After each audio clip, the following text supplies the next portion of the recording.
জয় মা। আপনারা সবাই ধৈর্য ধরে বসুন, কেননা আমার মীরাবাই এসে আপনাদের সাক্ষাতে যে ভাব গম্ভীর ভক্তি বিহ্বল অবস্থাতে ভক্তিমূলক কথা করেছে বর্ণন। খুলে বলি সভাতল, তাতে অনেকেরই চোখে আসে জল, কেননা তার মনটা তো অত্যন্ত সরল। এই জন্যে আমি জানাই আন্তরিক অভিবাদন। তবে যা হোক, মীরাবাই,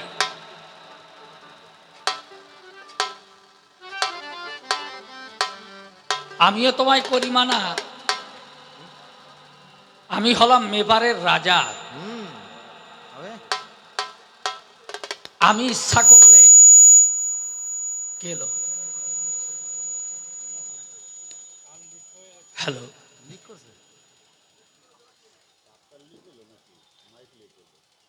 হ্যালো হ্যালো, চেক।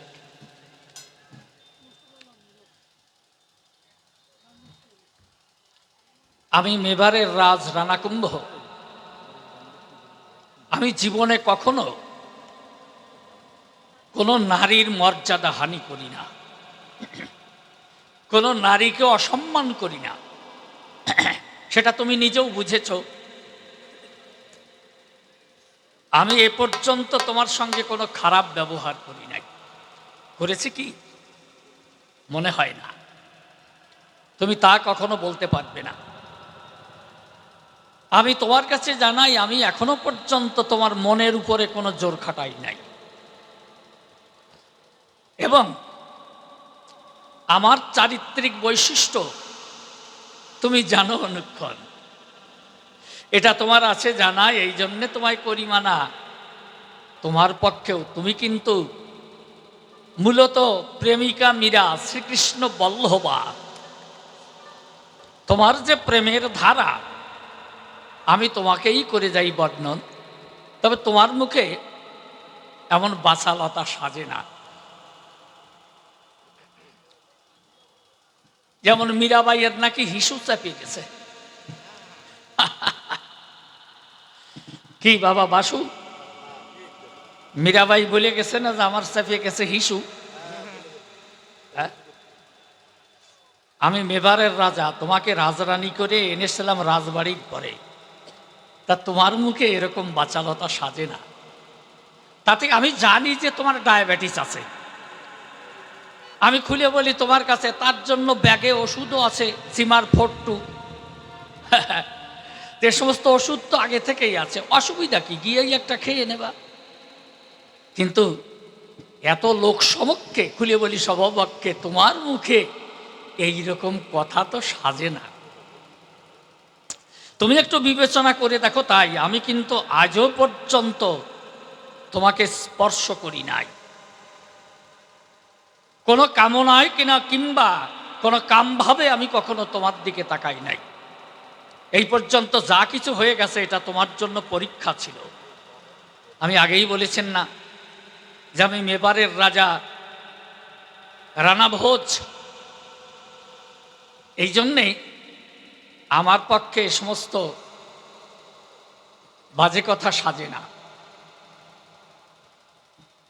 এটা তোমার জীবনের পরীক্ষা ছিল। আমি প্রথম থেকেই এই পর্যন্ত তোমার পরীক্ষা নিয়েছি। অমিরা, তুমি কিন্তু তা বোঝো নাই। আমার প্রধান দুটো পরীক্ষা ছিল, তার একটায় পাশ করেছো আর একটায় পাশ করো না। যেমন একটা হলো তুমি কৃষ্ণ ভক্তা মেয়ে।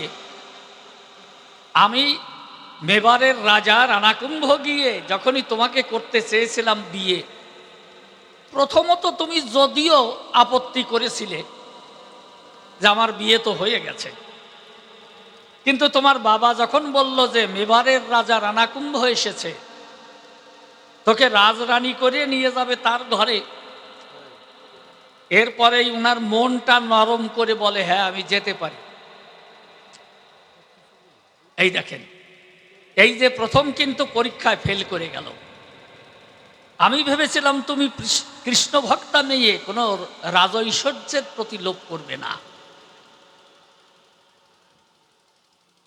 দ্বিতীয়ত, আমি সুপুরুষ, আমি একজন রাজা, সেদিকেও ভেবেছিলে তুমি রাজরানী হবে। তাহলে এই যে নিজের সম্মানবোধ, নিজের আসন, নিজের ব্যক্তিত্ব, এগুলো তুমি জলাঞ্জলি দিলে। তুমি আমার সাথে আমার বাড়িতে এলে, আমি কিন্তু আজ পর্যন্ত তোমার কোনো অসম্মান করি না। তবে বলতে পারো তোমার মন্দিরটা উড়িয়ে দেয়া হলো কেন, তা তুমি জানো? তুমি যে অন্যায় করেছ, সেই অন্যায়ের সাজাও কিন্তু আমি তোমাকে দেই না। এই সাজাটা তোমার প্রয়োজন ছিল। সেটা কেমন? ও যে ভেবেছে যে আমি, আমার বোন গিয়ে বলেছে যে মুসলমানের সাথে মীরার সম্পর্ক, ও সমস্ত না। কেননা আমার প্রজা বিদ্রোহ শুরু হয়েছিল। কি জন্য জানো? সম্রাট এই আকবরের কাছে আমি কিন্তু আকবরের বশ্যতা স্বীকার করি নাই। যত রাজ্য ছিল, যত রাজ্যের রাজা ছিল, সব এই মহামতি আকবরের করদ রাজ্য। আমি কিন্তু করদাতা নই। আমি আকবরকে কখনো কর দেই নাই। আমি আকবরের বশ্যতা স্বীকার করি নাই। আমি রাজপুত জাত। খুলে বলি তোমার সাক্ষাৎ। এই জন্যে আকবর আমার রাজ্যে প্রবেশ করবার এই সাহস কখনো রাখে না। তুমি তাই করেছ, বুঝেছ? তুমি তাই করেছ। তোমার মন্দিরে সেই আকবরকে তুমি জায়গা দিয়েছ। সে প্রবেশ করেছে। আমার বোন বলুক আর যেই বলুক, এতে প্রজা বিদ্রোহ শুরু হয়েছে। হ্যাঁ, এর কৈফিয়ত আমি প্রজাদের কাছে দিতে পারি নাই। বলুন আমার এই কথা ঠিক কিনা, ইতিহাস এটা স্বীকার করে কিনা। এই জন্যে মীরা, তুমি তো ভিতরে সংবাদ জানো না, শুধু শুধু আমারে দোষ দিলে। বুঝেছ? তুমি ভুল বুঝলে। দ্বিতীয় পরীক্ষা যে তুমি কৃষ্ণ ভক্তা, কৃষ্ণ প্রেমে আসক্তা, কিন্তু আমার মা তোমাকে মা কালীর চরণে প্রণাম দিতে বলল, তুমি দাও কিনা?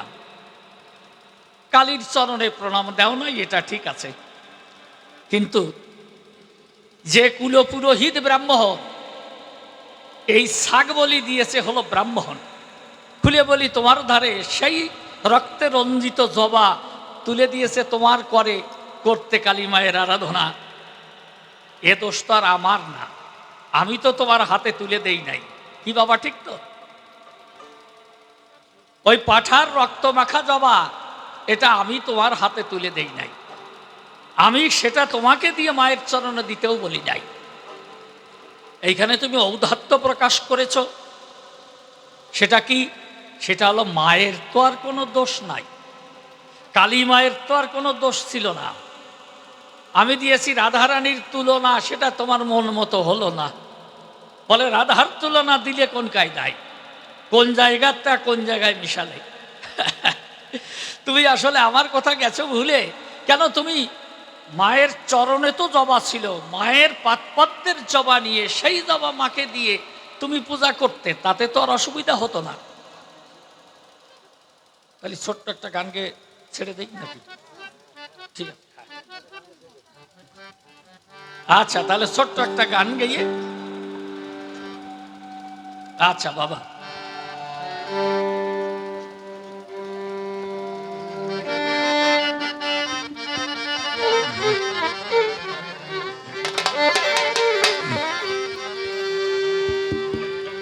শুধু পোশাক পরে সাজলে সাধু মধু মেলে না।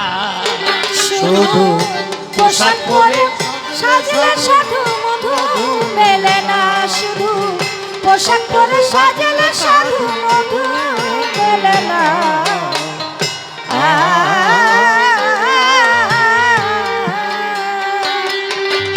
চিত্তমত্ত কুস্বভাবে, চিত্তমত্ত কুস্বভাবে, যার চিত্তমত্ত কুস্বভাবে কেবল তার কুমন্ত্র নাম।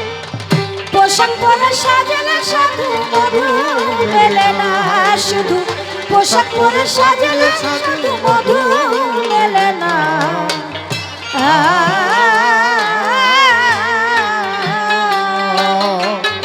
বাহিরেতে সাধুর বেশভূষণ, অঙ্গে পর তিলক চন্দন, বদন ভরে হরি হরি কর যে কীর্তন।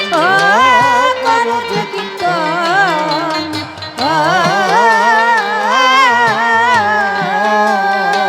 অপরে এত কিছু সুন্দর ভূষণ, এত কিছু সুন্দর ভূষণ, পরে এত কিছু সুন্দর ভূষণ, যার স্বভাব সুন্দর হলো না। পোশাক পরে সাজলে সাধু মধু মেলে না শুধু, পোশাক পরে সাজলে সাধু মধু মেলে না।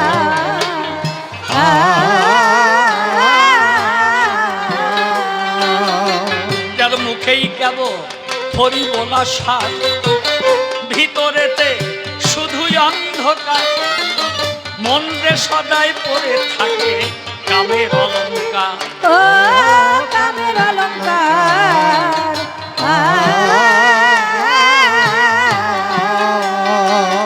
করে ফাঁক পেলেই সে কুব্যবহার, ফাঁক পেলে সে কুব্যবহার, করে ফাঁক পেলেই সে কুব্যবহার, তার পশু ব্যক্তি গেল না। পোশাক পরে সাজলে সাধু মধু মেলে না শুধু, পোশাক পরে সাজলে সাধু মধু মেলে না।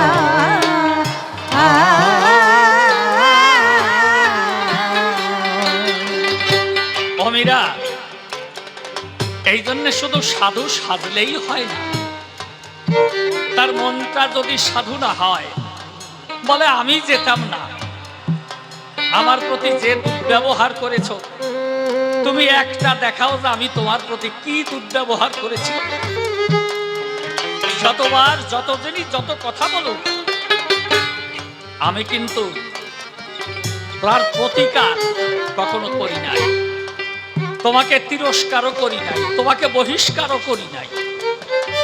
তুমি বলেছো বাহিরে গিরিধারী মূর্তি গঠন করে দিতে, আমি করেছি তাই, কিন্তু সেইখানে এত বড় অঘটন তুমি ঘটাবে সেটা তো আমি ভাবি নাই।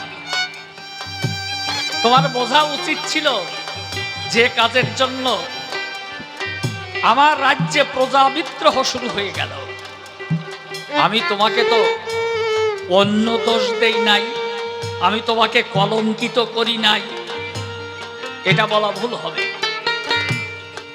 আকবরকে নিয়ে তোমাকে কোনো কলঙ্ক দেই নাই, এই জন্য তুমি তা বলতে পারবে না।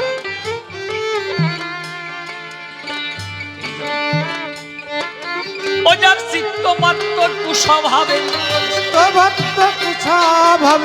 ও যার চিত্ত মাত্র কুস্বভাবে, কেবল তার কুমন্ত্র নাম।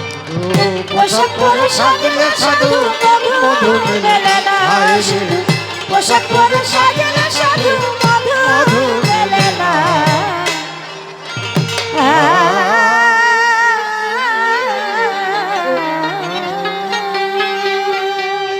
চরণ ধরে করিমানা, আপনারা কেউ আনমনা হবেন না।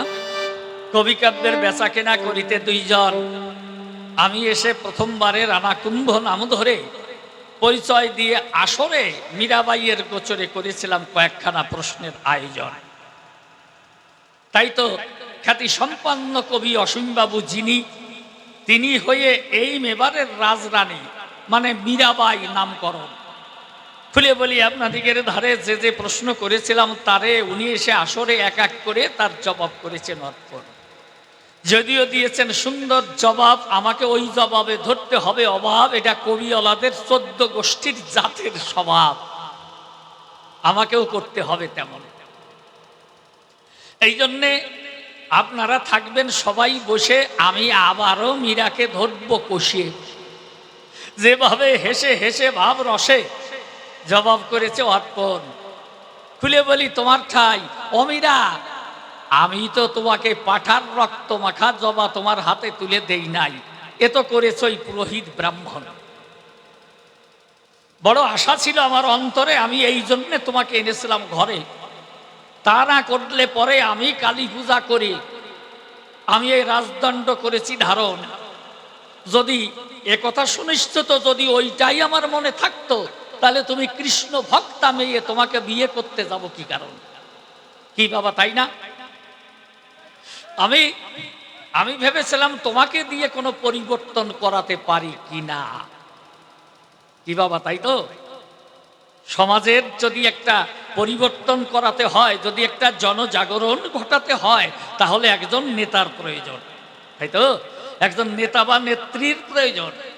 সত্য কথা বুঝাই কয়ে যদিও আমি রাজা হয়ে আমি প্রজাদের অধীন থাকি সর্বক্ষণ, এই প্রজা বিদ্রোহ হতে পারে, খুলে বলি তোমার দ্বারে, তাই হঠাৎ করে আমি কিন্তু আনতে পারি না একটা পরিবর্তন।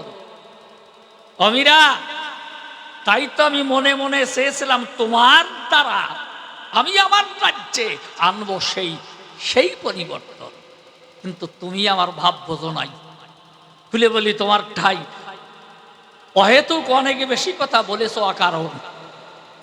কেননা আমি তোমার কোনো অসম্মান করি না, আমি রাজা মানুষ, আমার একটা আছে জ্ঞান কাণ্ড হুশ, আমি একেবারে বেহুশ না। এই জন্য তোমাকে জানাই, আমি কিন্তু তোমার নারীত্বের পরে কোনো আঘাত হানি নাই। এই নারীর অবমাননা আমিও মানি না। তাই তো খুলে বলি তোমার গোচরে আমি তোমাকে এনেছিলাম ঘরে, যে তুমি বুঝি এই ভালোবাসা পেয়ে অন্তরে আমার অন্তরের কথা বুঝবে অনুক্ষণ।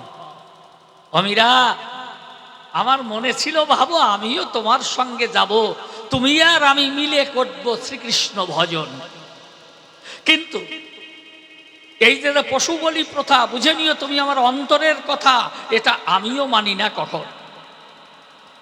কিন্তু এই পুরোহিত ব্রাহ্মণের কারসাজির জোরে খুলে বলি আপনাদিগের গোচরে এখনো পর্যন্ত এ প্রথা সমাজের পরে আছে প্রচলন। দেখো নাই কত জায়গায় কত চেষ্টা করেও অনেকে এটাকে করতে পারেন এই বর্জন। এই জন্যে সেইটা তোমার দ্বারা হতে পারে। খুলে বলি আপনাদিগের গোচরে তুমি কৃষ্ণ ভক্তা মেয়ে, শ্রীকৃষ্ণ বল্লভা মীরা বলে তোমারে, তোমার প্রেম দিয়ে এই সমাজটাকে আমি করতে চাই শাসন। তাই তো বুঝে নি আমার অন্তরের বাণী, এই জন্যে তোমাকে বিয়ে করে বা বউ করে আমি রাজরানী করে আমার এই মেবার রাজ্যে আনি। কিন্তু তুমি তা বোঝো নাই কখন। অমিরা ভাই, তুমি আমার অন্তরের ভাষা বোঝো নাই, এই জন্য আমি অসম্মান করি নাই কখন। আমি ইচ্ছা করলে পরে তোমার চেয়েও সুন্দরী সুন্দরী নারী এনে আমার ধারে আমি রাজরানী করে রাখতে পারি অনুক্ষণ, তা তো রাখি না। তুমি একটু করে দেখো বিবেচনা, কেননা তুমি মীরাবাই, এই তুমি কৃষ্ণ নাম গাহ অনুক্ষণ। খুলে বলি আমার অন্তরটাই হলো দগ্ধ, অন্তর রাজ্যে হলো মুগ্ধ, এই জন্য ভাব করতে স্নিগ্ধ আমি তোমাকে বিবাহ করে করলাম অনায়ন। কিন্তু আমার অন্তরের ভাষা না বুঝে খুলে বলি তোমার মাঝে, কেননা তুমি যা চেয়েছিলে আমি তাই তাই তোমায় করেছি অর্পণ। আমার মা যদিও বলেছিল রানা তুই আমার কথা ধর, এই মেয়েকে তো কি ত্যাগ কর, দেখলে আমার মা বলেছিল রানা আমার কথা ধর, এই মেয়েকে তুই ত্যাগ কর, আমি তোকে পুনরায় করাবো বিবাহ বন্ধন। আমি আপনাদের কাছে জানাই আমি তো মায়ের এই কথায় মত দেই নাই বা বিবাহ বন্ধন করি নাই কখন। এই জন্য আমি জানাই আপনাদিগের গোচরে মীরাবাই বলল যে আমি থাকবো না তোমার এই রাজবাড়ির ভিতরে। আমি বললাম ঠিক আছে, তাহলে বলো তুমি কি চাও এখন। মীরা বলে আমার কথা নাও, ওই তোমার রাজবাড়ির বাহিরে নিবেদন করি তোমার গোচরে তুমি একটা গিরিধারী মূর্তি গড়িয়ে আমাকে মন্দির করে দাও। আপনারা জানেন সবাই আমি কিন্তু রাজা হয়েও মীরার কথা অনুপাতে খুলে বলি সভা সাক্ষাতে আমি নিজ হাতে করেছিলাম তাই। তুমি কিন্তু তা বলতে পারবে না। এমনকি একবার অমিরা একবার ভেবে দেখো মীরাবাই, আমি নিজের গায়ের জোরে আমি নিজে টাকা খরচ করে দিয়েছি তোমার ওই গিরিধারী মূর্তি করিয়ে মন্দির করিয়ে দিয়েছি তোমায়। তুমি করে দেখো বিবেচনা, ইচ্ছা করলেই আমি সেই রাজ্যের রাজা, আমার অগণিত প্রজা, আমার আছে সিংহাসন। খুলে বলি তোমার বরাবরই, আমি ইচ্ছা করলেই তো তোমার ওই মন্দিরে প্রবেশ করতে পারি। কি পারি না? কিন্তু আমি তো তা প্রবেশ করি নাই কখন। শুধু আমি বাহিরে দাঁড়িয়ে আমি অপলক নেত্রে চেয়ে কখনো কখনো আমার অলক্ষ্যে ভক্তি বিহ্বলতায় আমার অশ্রু হয়েছে মত। ও মীরাবাই, আমার সেই প্রেমাশ্রু সম্বরণ করিয়ে খুলে বলি তোমার গোচরে, আমি তোমা থেকে আমাকে আড়াল করিয়ে আমি সতত দূরে দূরে করেছি লক্ষ্য। তুমি তো একবারও অন্তর দিয়ে তা দেখো না। যদি অন্তরে অন্তরে না হয় মিলন, তাহলে লোকচক্ষুর আড়ালে খুলে বলি আপনাদেরকে স্থলে আমার দু চোখ যে ভেসে ওঠে জলে অক্ষী কোল বেয়ে, আমার অলক্ষ্যে সেই প্রেমাশ্রু হয় কোথায়। যদি ভালোবাসতে পারে খুলে বলি মীরা তোমার ধারে, তাহলে তুমি বুঝতে পারতে আপন অন্তরে যে আমি তোমাকে ভালোবাসি কেমন। আমি কখনো তোমাকে তোমার প্রতি কোনো অবিচার করি নাই, যা চেয়েছো আমি তোমাকে দিয়েছিলাম তাই। বুঝেছ? তা বুঝেছি বৃন্দাবনে তুমি যাবে, কেননা তোমার গন্তব্য হলো রূপ গোস্বামী পর্যন্ত। রূপ গোস্বামী পর্যন্ত, যিনি কৃষ্ণ রাধাকান্ত, তুমি তো আর তাকে নিয়ে বৃন্দাবনে ঘর বাঁধো নাই।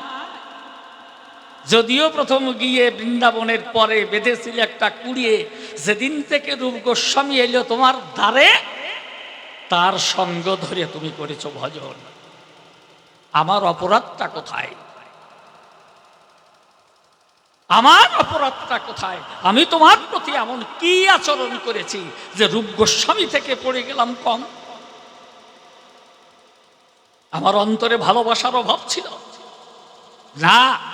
তুমি যা চেয়েছ তা দিতে আমার অক্ষমতা ছিল না? তোমার ভক্তি বিহ্বলতাকে সম্মান করি, তার প্রতিও আমার ছিল মন। নীরব সমর্থন করে আমি তোমায় ভালোবেসেছি অন্তরে অন্তরে।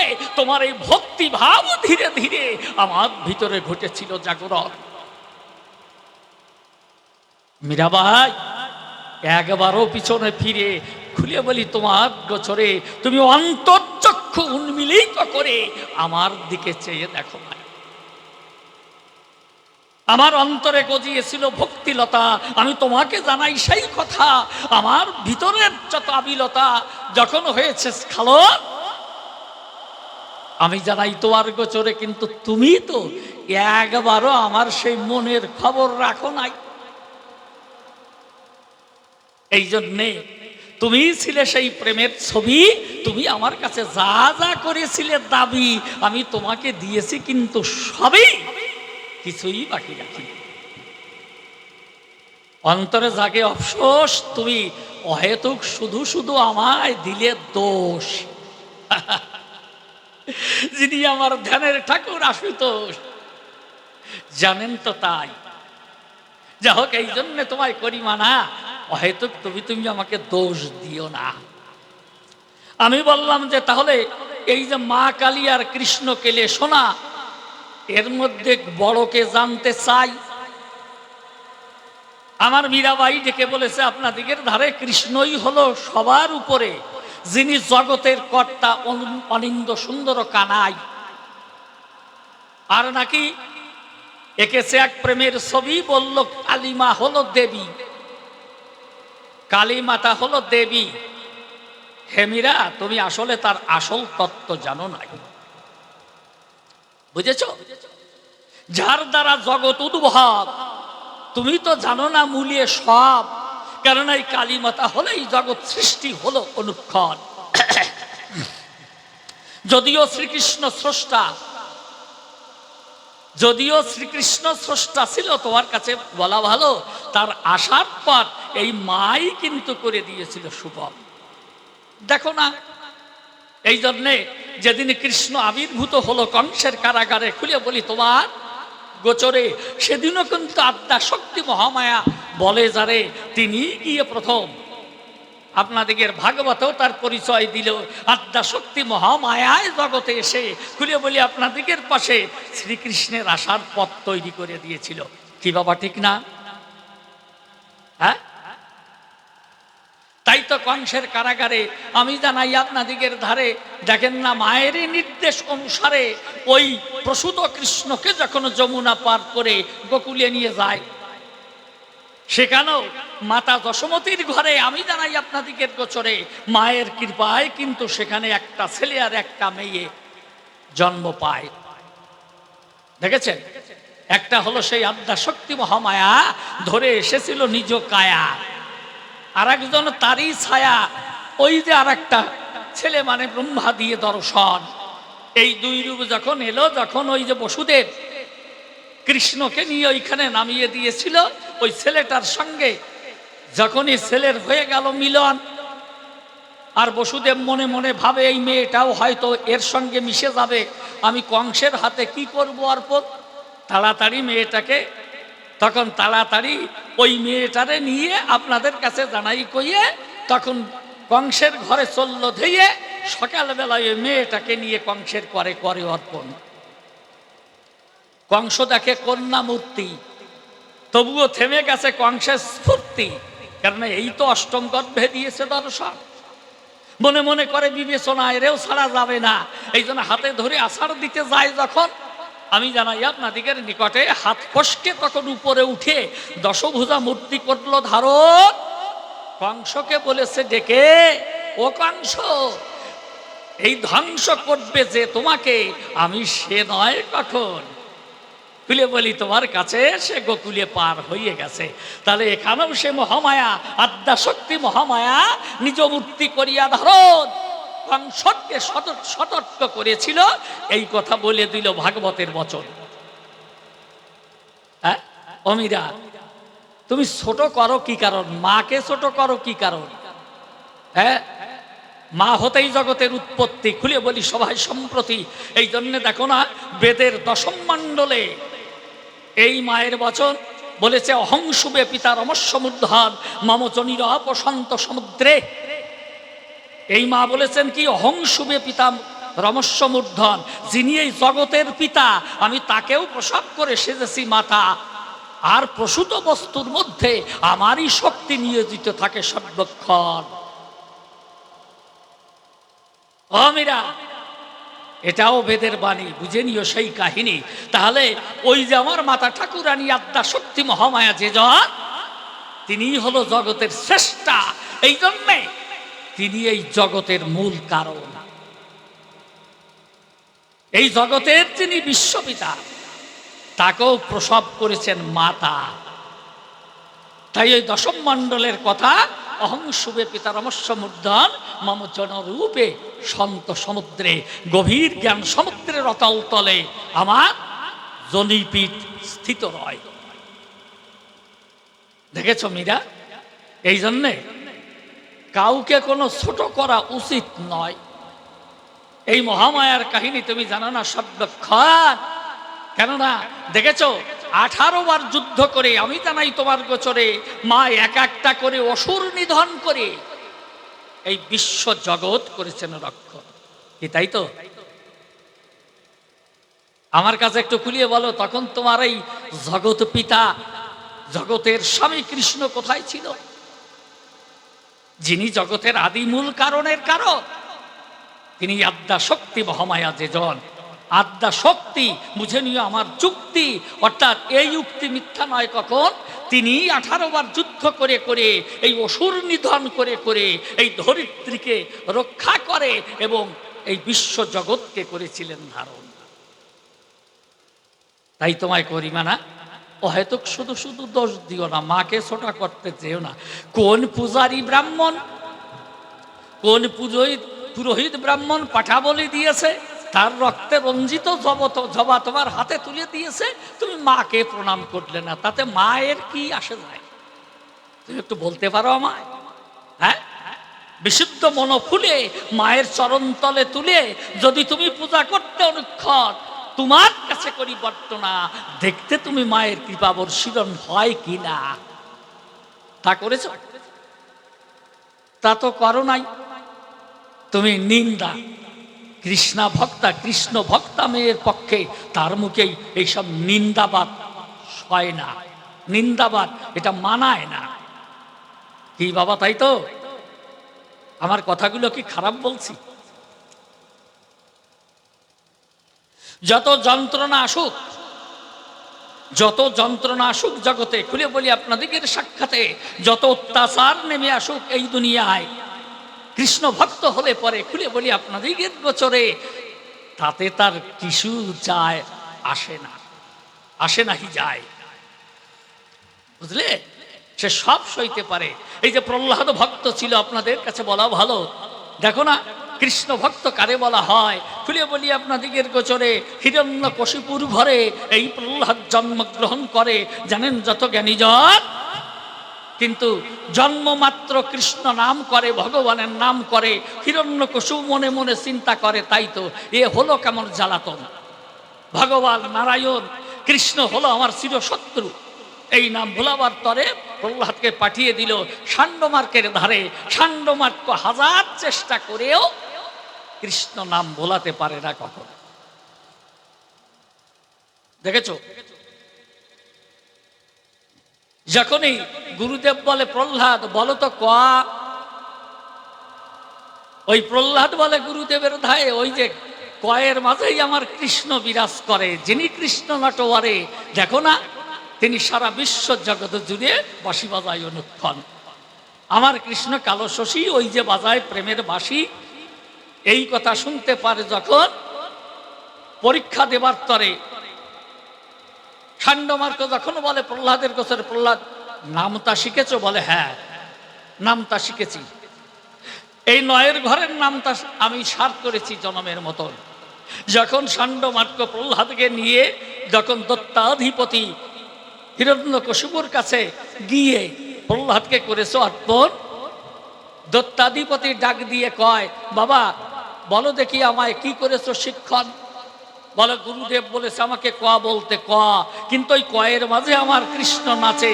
বাবা খুলে বলি তোমার কাছে, আকাশে বাতাসে সেই কৃষ্ণ রসরাজে ওই বাঁশি বাজায় অনুক্ষণ। দেখে যে কি, এ তো ছাতা ছাড়াতেই পাঠাইছে, আরো জড়াই নিয়ে ফিরে আসছে। হিরণ্যকশিপু বলে, প্রহ্লাদ নামটা পড়েছে? বলে হ্যাঁ বাবা, নামটা পড়েছি, কিন্তু নয়ের ঘরের নামটাই সাত করেছি জনমের মতন। বলে কেন? যে হ্যাঁ, ওই নয়ের ঘরের নামটাই তো ব্রহ্মতত্ত্ব নেই তো আছে।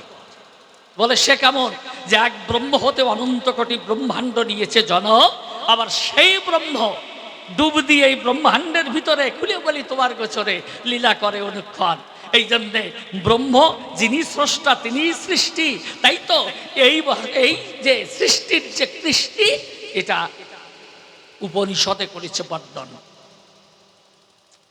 এটা উপনিষদের বচন।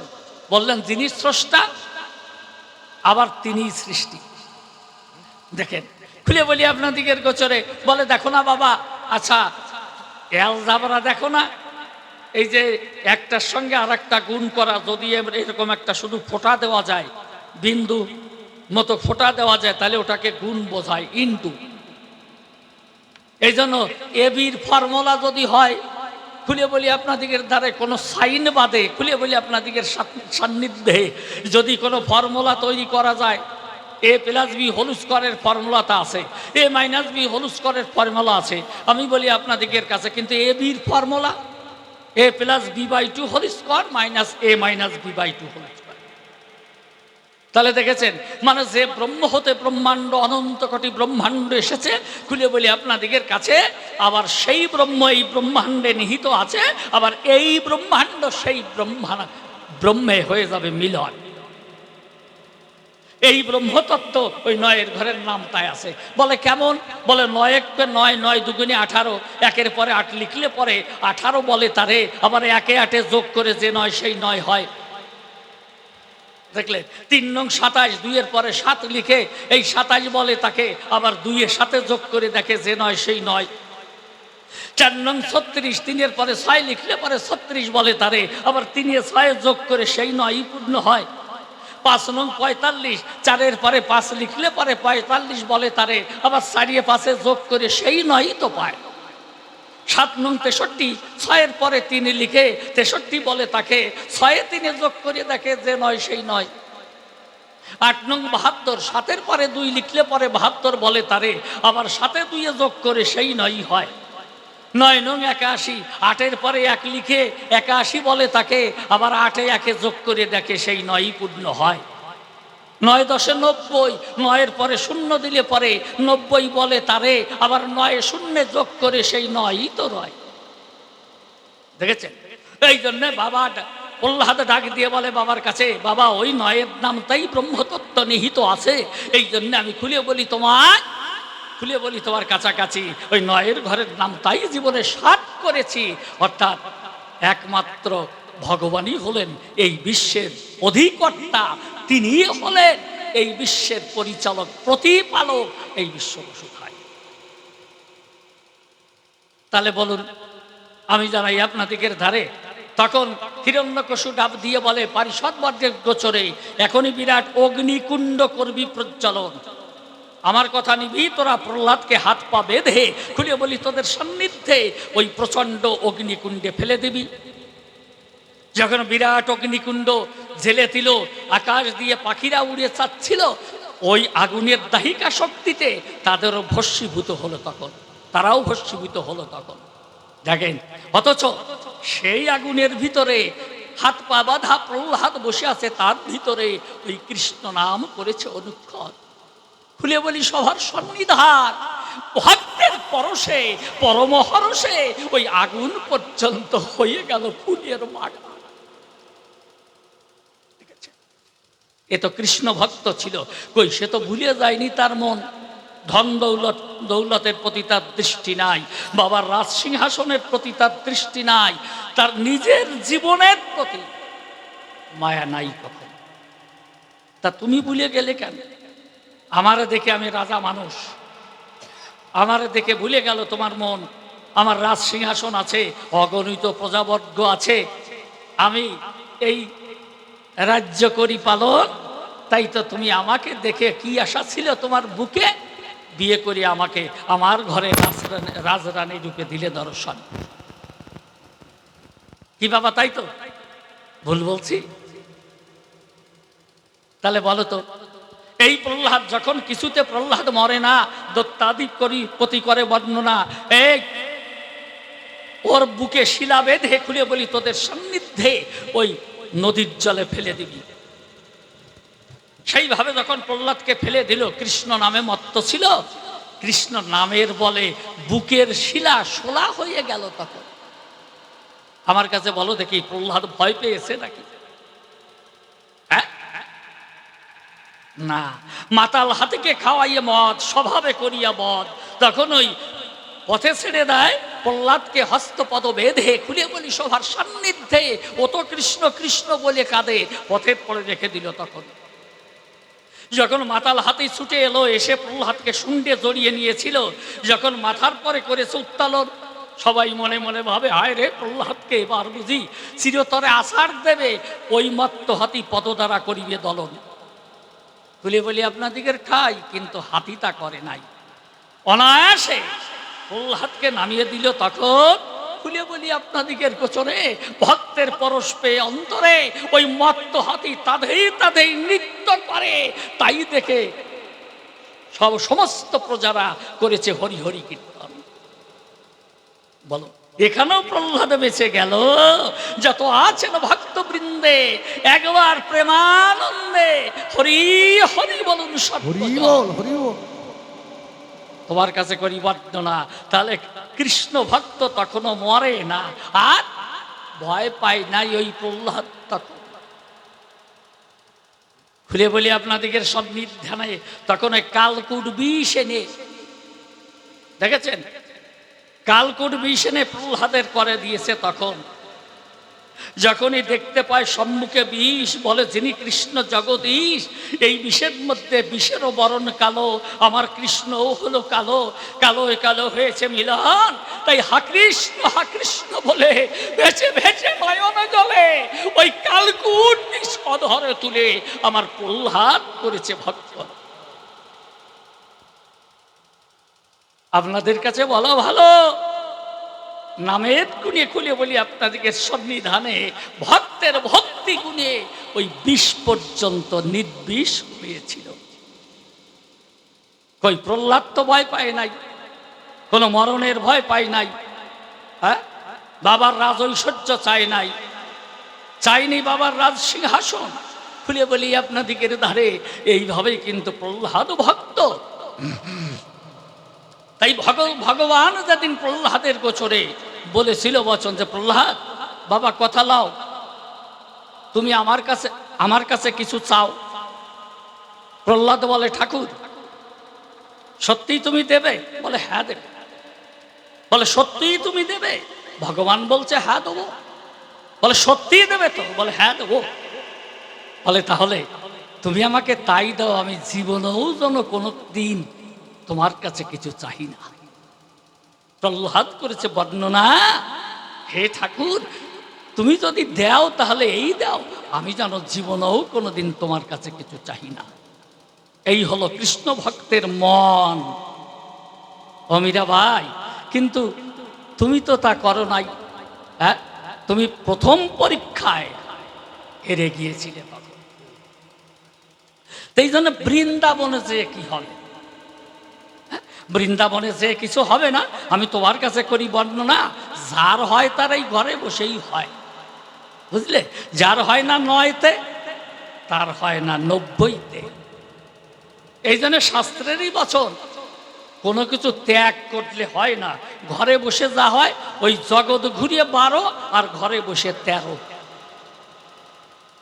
তাই তো? তা তুমি যত পারো, নারী পুরুষ মিলিয়া 2 জন, নারী পুরুষ 2 জন সংসারে থেকে খুলে বলি তোমার বাকে যদি মিলন হইয়া ভগবানকে ডাকে, অবশ্যই ভগবান তাদের কাছেই দেখা দেয় সর্বক্ষণ। আমি জানাই তোমার গোচরে অমিরা। আর যারা যায় বাহিরে, মানে ত্যাগের ভিতরে, তারা শুধু ঘুরেই মরে, ঘুরতে ঘুরতেই চলে যায় জীবন, বুঝেছ? যেমন দেখো না, ভক্ত লালা খুঁজতে কৃষ্ণ চিকন কালা, সবকিছু দিয়ে দর্শন 52,000, আরে 52,36,000 টাকার সম্পত্তি ছিল কলকাতায়। আমি অদ্য খুলে বলি সবাই, সবকিছু দিয়ে বিসর্জন ভগবানকে খুঁজতে গেল। রাম গোস্বামী তারে দীক্ষা দিয়েছিল। বলে ও লালা তুমি কি মরেছ? বলে হ্যাঁ প্রভু, আমার ভিতরের লালা মরে গেছে। খুলে বলি আপনাদিগের কাছে, তখন ওই যে রাম গোস্বামী বলেছে, তখন খুলে বলি তোমার ঠাই লালা, আমি তো দেখি তোমার ভিতরের লালা মরে নাই। তা তুমি কি এই বৃন্দাবনে ভিক্ষা করে আনতে পারবে? বলে হ্যাঁ প্রভু পার। দাঁড়ে দাঁড়ে ভিক্ষা করে যখন এসেছে ফিরে, তখন বলছে যে লালা এখানে তোমাকে কেউ চেনে না, এই জন্য তুমি ভিক্ষা করে ফিরে আসতে পেরেছ। পারবে তোমার জন্মভূমিতে গিয়ে ভিক্ষা করতে? বলে হ্যাঁ প্রভু পারবো। দেখেছেন, ভিক্ষার ঝুলি নিয়ে যখন জন্মভূমিতে গেছে ধেয়ে, প্রথমেই গিয়ে এই জগৎ শেঠের বাড়িতে দিয়েছে দর্শন। ভিক্ষাং দেহি বলে যখন হাঁক দিল, জগৎ শেঠ তখন ওই 3 তলা থেকে নিচের দিকে তাকিয়েছিল, মনে হয় সিনা সেনা একজন। জগৎ শেঠ দেখে ভাবে কি যে যেন সেনা সেনা মনে হয়, নদী মরে গেলেও তার রেখা বর্তমান থাকে। তাই জগৎ শেঠ চিন্তা করে বুকে অমনি বলছে ডেকে, ও লালা, সকলের কাছে তুমি অপরিচিত হতে পারো, সকলের কাছে তুমি লুকাতে পারো, কিন্তু আমার কাছে লুকাতে পারো না। এসো, উঠে এসো। লালা বলছে জগৎ শেঠের ঠাই না ভাই, ওখানে আর যাব না। তাই তো লালার বছর। তা যখন এই কথা বলেছিল, আপনাদের কাছে বলা ভালো, বলে ভিক্ষাং দেহি, এই কোঠরে চাহি এক মুষ্টি।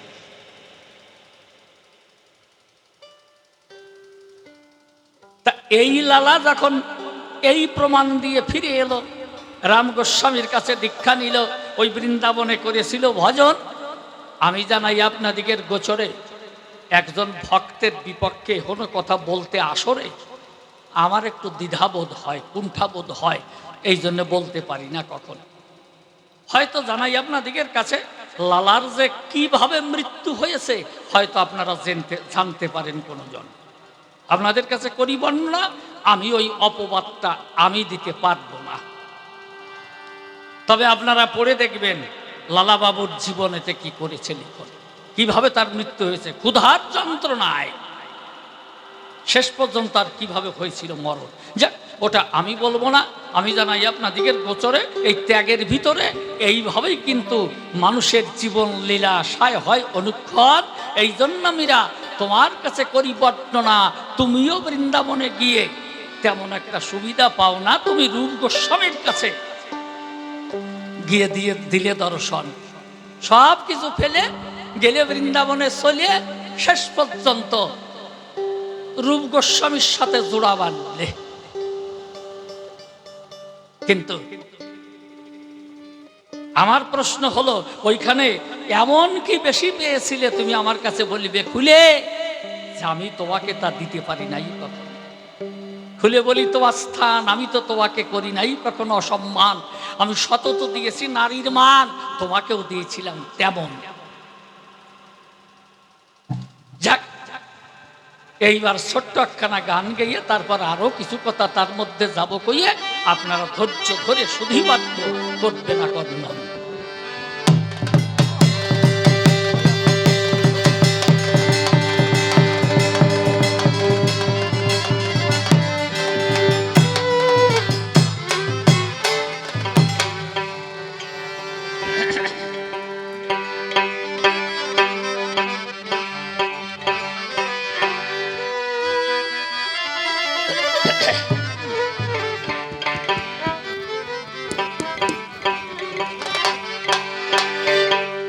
ওরে আমার মন,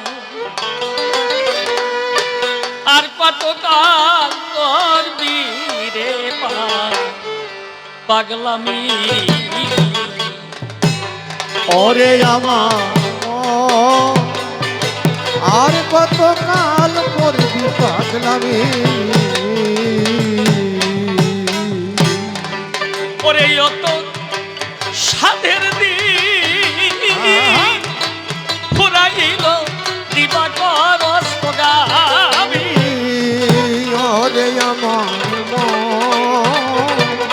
আর কতকাল করবি পাগলামি।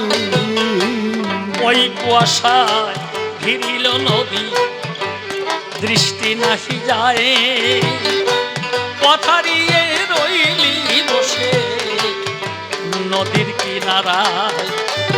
ওরে কত রসিক সুজন নাও বেড়ে যায়, প্রেমের বাধাম দেই আমি। ওরে আমার আর কতকাল করবি পাগলামি। ও তোর পরাণ মাঝে সাদের ছবি, জাগায় ব্যথার টান, ছুটির বাঁশি বাজল রে আকুল করে প্রাণ। সাদের আর পরাণ মাঝে সাদের ছবি, জাগায় ব্যথার টান, ছুটির বাঁশি বাজল রে আকুল করে প্রাণ। ও বাতাস এক ধারা নাই কোনো গান, শুধুই কেবল থমথমে। ওরে আমার আর কতকাল করবি পাগলামি। ও তোর পারের তরি গেছে পারে, ফিরতে কবে কে জানে ওরে সাজের আধার ছড়িয়ে গেল রবি ও তোর মেঘে তুমি সে ঈশান কোণে ওরে ঝড় উঠিছে সব ওরে আমার মন আর কত কাল করবি পাগলামি ওই শোন ওপারেতে ঘন্টা বাজে পূজার মন্দিরে কত পূজারি অঞ্জলি দানে জয় ধ্বনি করে ওরে ওপারেতে ঘন্টা বাজে পূজার মন্দিরে পূজারি অঞ্জলি দানে জয় ধ্বনি করে ও তোর পূজার কুসুম তুই ফেললি ছিঁড়ে বদলি না অন্তর যাবি ওরে আমার মন আর কত কাল করবি পাগলামি ও তাই নিশি বলে ঘাটের মাঝি তারে চিনলি না দিন থাকিতে পরের করি জোগাড় করলি না অধম নিশি বলে ঘাটের মাঝি তারে চিনলি না ওরে দিন থাকিতে পরের করি জোগাড় করলি না ওরে লয়ে ভক্তের চরণ ধুলি কানা গুরু বলে হদের গামি ওরে আমার মন আর কত কাল করবি পাগলামি এই 18 বার যুদ্ধ করে আদ্যা শক্তি যিনি জগৎবাসীকে রক্ষা করেছিলেন তিনি এই দেবতাদের স্বর্গ রাজ্য করে পুনরুদ্ধারণ নিজ করে দেবতাদের করেছে অর্পণ দেখো যতবার এই পৃথিবী যতবার এই ধরিত্রী অসুর শক্তির দ্বারা আক্রান্ত হয়েছে অবিরা ততবার আমার আত্মা শক্তি মহামায়া নিজে ধরি আপন কায়া ওই অসুর ধ্বংস করে তখন দেবতাদের স্বর্গ রাজ্য ধরে দিল। এ তো পুরাণে বর্ণিত হলো, জগৎবাসী জানে সত্যজন।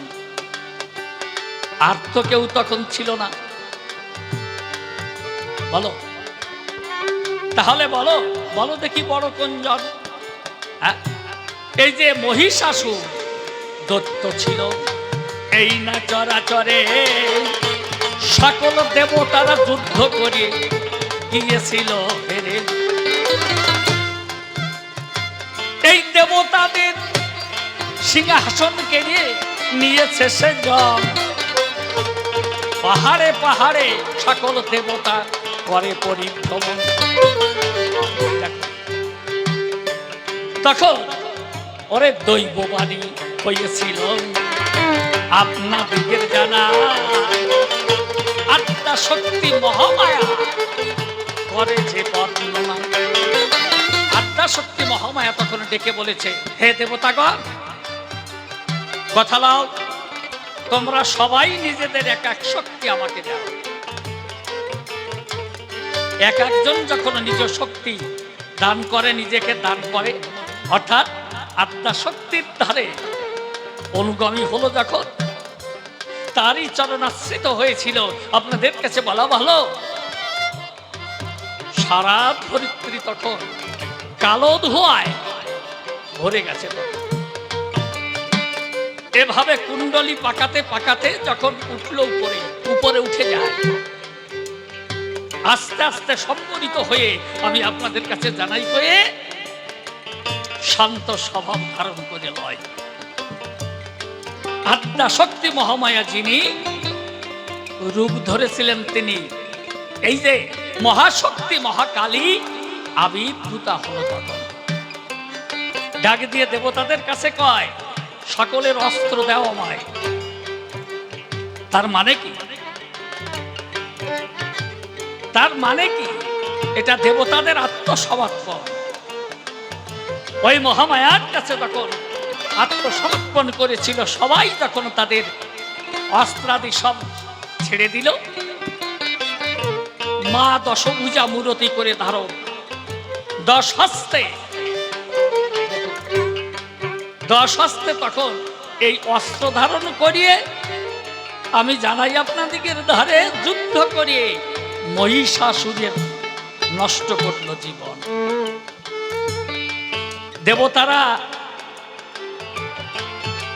দেবতারা সবাই মুক্তি পেল, আপনাদের কাছে বলা ভালো। আর ওই দেবতাদের অর্থাৎ স্বর্গের যে সিংহাসন পুনরুদ্ধার হল। কে করেছিল? আদ্যা শক্তি মহামায়া যে দল। শ্রীকৃষ্ণও ছিল না, জগতের আর কোনো কর্তা ছিল না তখন। হ্যাঁ, ওই তাপর যুগে এসে খুলে বলি আপনাদিগের পাশে, তখনই ভাগবতে বলেছে কৃষ্ণস্থ ভগবান স্বয়ং। কিন্তু তার আগে স্বয়ং আদ্যা শক্তি মহামায়া যিনি সব করেছিলেন, তিনি রক্ষা করেছেন সকল দেবতাদের জীবন। তাহলে দেখেছেন এই কালী শক্তি কি করে ছোট হয়। আবার তুমি যেভাবে বললে আমায়, আর রাধারানী তো পাঠা বলি দেয়নি কখন। কই এইখানে যে শ্যামা পূজা হয়েছে, আপনারা বলুন দেখি আমার কাছে, এখানে কি পাঠা বলি দিয়েছে কখন? পাঠা বলি হয়েছে? হ্যাঁ, এই যে যত শ্যামা পূজা তত জায়গায় হয়েছে, আপনারা একটু বলুন দেখি আমার কাছে, কোন জায়গায় কি পাঠা বলি দিয়েছে? দিয়েছে কোনজন? না। এক এক জায়গার থাকে এক এক নিয়ম, ওটা প্রচলিত প্রথা, ওটা আঞ্চলিক প্রথা, লৌকিকতা। তাই বলে ওটা নয় পূজার নিয়ম। বুঝেছ? আমি জানাই আপনাদিগের গোচরে, এই জন্যে ভাগবতের ভিতরে রাধারানী সখীগণকে সঙ্গে করে ওই যমুনার দিয়ে দর্শন, যমুনার কুলের মাটি নিয়ে তখন সেই মাটি দিয়ে গড়েছিল মহামায়ার মূরতি করেছিল গঠন। দেখেছেন? তাই তখন রাধারানী ওই শ্লোক করতে উচ্চারণ, কাত্যায়নী মহামায়ে মহাযোগী নদীশ্বরী নন্দগোপ সুতং দেহি প্রতিমে কুরুতে নম। এই যে কৃষ্ণ এলো, অর্থাৎ আপনাদের কাছে বলি খুলে, এই কৃষ্ণ হলো আদ্যা শক্তি মহামায়ার কোলের ছেলে। আচ্ছা, এই এলাকায় কোথাও কি ওই কাত্যায়নী পূজা হয়? বাবা হয় নাকি? হয় না। কিন্তু যেখানে হয় জানেন যে কাত্যায়নী পূজায় কি মূর্তি করে? একেবারে দুর্গা পূজার মতো ওই রকম সব মূর্তি করে, শুধু ছোট্ট একটা ছেলে, কৃষ্ণকে করিয়ে ছোট্ট একটা ছেলে ওইটা দেয় দুর্গার কোলে। আর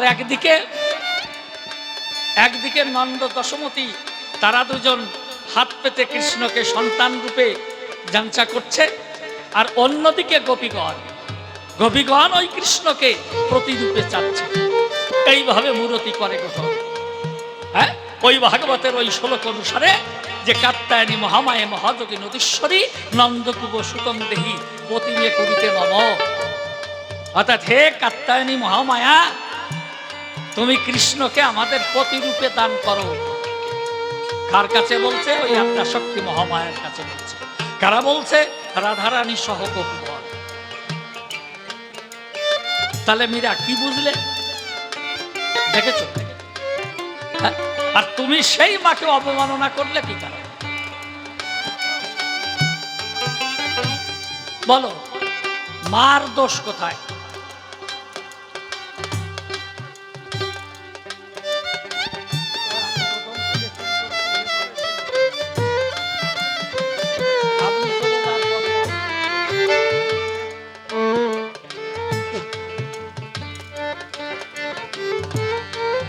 তবে দ্বিতীয়বারেতেও বেশি বলে দরকার নাই, আমার মতো আমি এখন ছেড়ে দিয়ে যাই।